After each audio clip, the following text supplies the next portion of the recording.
It's an interesting time, that's for sure, but there's still a lot of great innovation happening as you walk around this show, or you tell people what you do for a living, or you interact with people at concerts and stuff. There's a lot of room for additional innovation, I think, to come into the market. And the smiles on people's faces, the feeling that they get when they're connected to playing a musical instrument, it's never going away. It's just sort of refinding itself a little bit. I think it's fine. I especially think the places where we primarily play, more in the mid-priced and certainly in the high end, the attention that we put into detail, again, coming out with new products, the innovation that we put into things, I think that's rewarded with a strong fan base and a strong customer base because they appreciate what it is that we're doing. So it's, I think it's thriving. I think it's strong. Our business is up. Our business continues to grow. So I think those who are investing into innovation, you know, are seeing the rewards of that.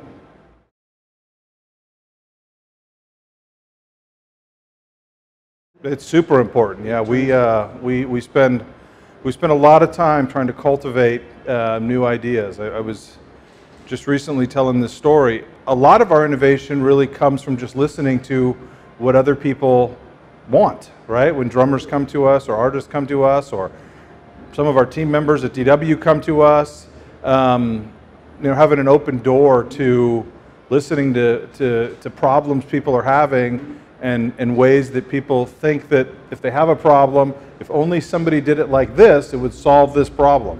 And that's a huge part, I think, of where our success comes from, is listening to the problems musicians are having and then coming, not just saying, well, that's just the way that it is, but really working to try to come up with a solution to solve that problem. So really that's sort of how we view what we do every day, is solving problems for musicians, you know, as we come out with these different innovations.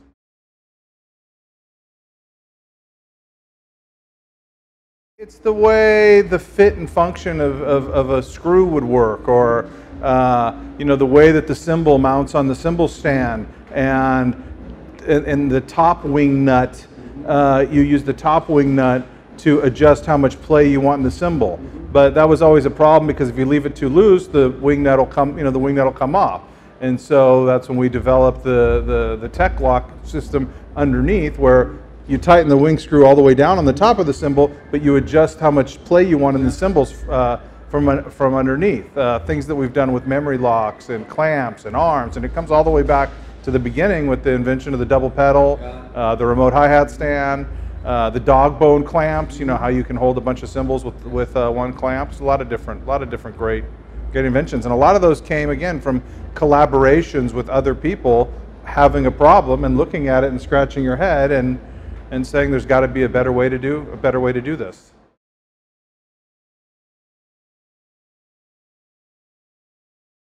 Not at all. Not at all. I mean, we don't have a different strategic plan for different markets. We're not that complicated, not that sophisticated.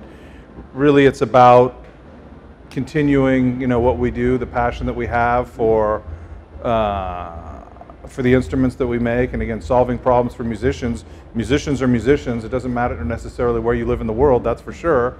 And so it's fun for us to be able to come into markets that are not our primary home market, you know, being a USA-based company, and be able to bring a lot of the passion and the innovation that we have anywhere in the world. And China is certainly no different than that for us.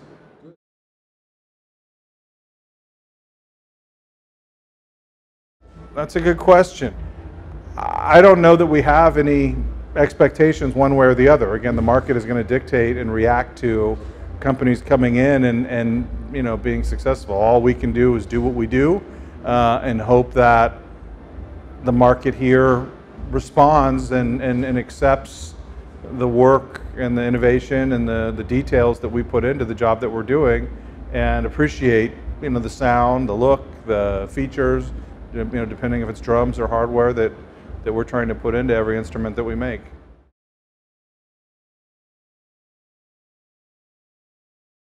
Absolutely, it's you know, it's a little different because we work through a distributor here. We don't have our own office necessarily here, but the distributor that we have here, actually we have a really close partnership with.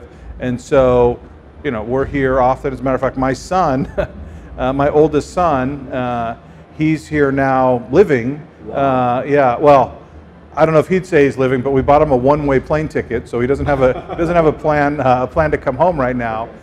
He's based out of Tianjin, and he's spending time in the market at some of our manufacturing partners, but also on the sales side, because the same people that do some manufacturing for us for the PDP stuff, also are distributors here. So he's investing his time. So it's fun to have sort of the third generation now, my dad to me and me to my son, spending time here and learning about this market and the culture. And he took Chinese when he was in school, so he knows a little bit about the language as well. So yeah, it's good for him. It's been great.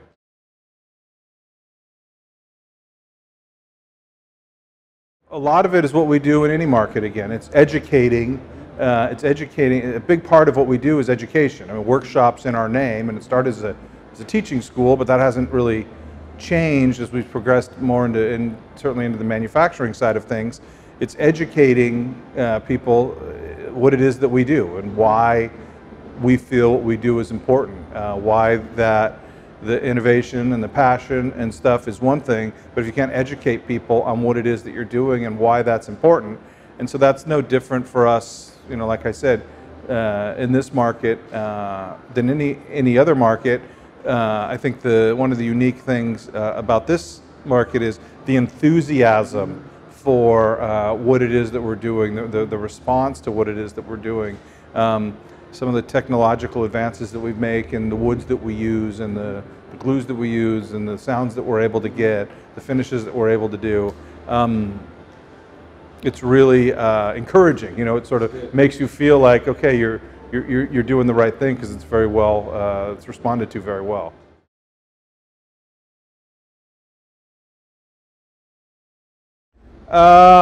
It's tough. It's tough in this market because everybody's making great products. I mean, I definitely think the bar has been raised. A lot of companies, all the companies really, nobody's really putting out anything that's bad. I think our message, like I said, around innovation, around passion, around education, we feel that we deliver that message in an honest way, which is important to us, and we're just striving for this level of excellence that through the way that we educate people about those pillars of those things that are really important to us, because we want people to be open-minded to accepting. I mean, we're really about making great products for musicians. I mean, that's what we wake up every day to do. And so as long as musicians want great products, if we're waking up every day to make great products, there should be this bond and this connection between what it is that we're trying to do and what the musicians are looking for. And so then it just comes down to being open-minded and seeking out and looking for that connection to feeling connected to a company that sort of has my back. They're looking out for what it is that I'm looking for, and that's what we're all about.